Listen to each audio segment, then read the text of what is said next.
No longer shared kin or blood, but two hostile nations at war. That's how leader Kim Jong-un now describes North Korea's view of South Korea.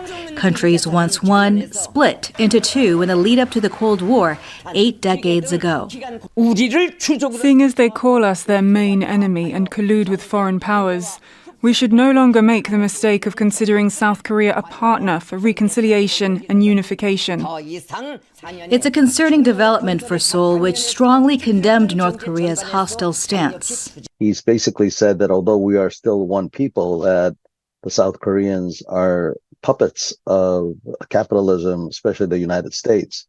And he has given up dealing with the South Koreans peacefully. At the conclusion of its year-end Key Party meeting, North Korea vowed also to intensify its production of nuclear weapons and military drones. That's as other powers strongly suspect it is strengthening military cooperation with Russia.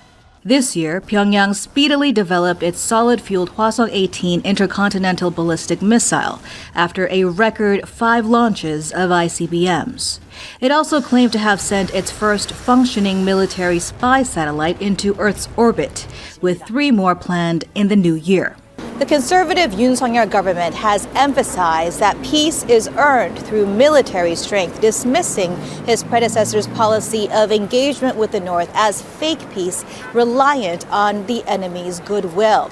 South Korea has recently engaged in high-profile military drills with Japan and the United States, and analysts say that Pyongyang's ruling out of a peaceful reunification is its attempt to legitimize the use of nuclear weapons against South Korea. As Washington deploys strategic assets more frequently in the region and elections loom in 2024, analysts warn Pyongyang could find new reasons to respond more aggressively in the coming months. Eunice Kim, Al Jazeera, Seoul.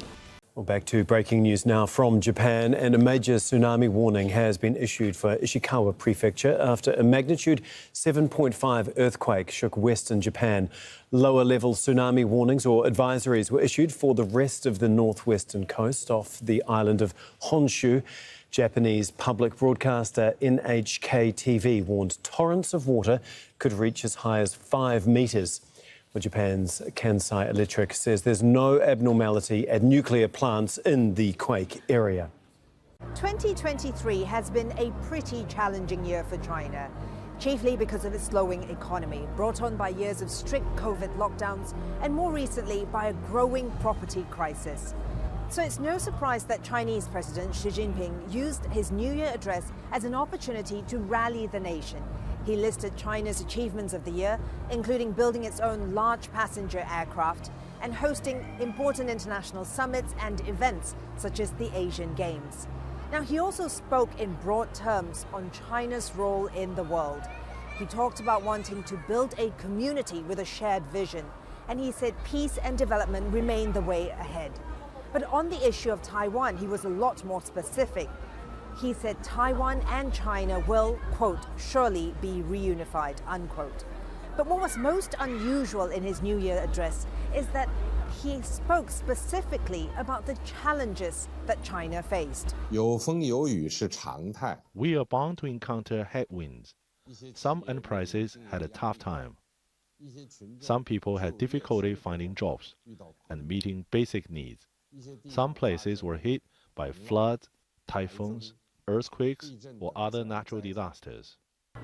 The fact that he's mentioned this in his New Year address shows how seriously the government is viewing China's economic slowdown. There is high youth unemployment rate.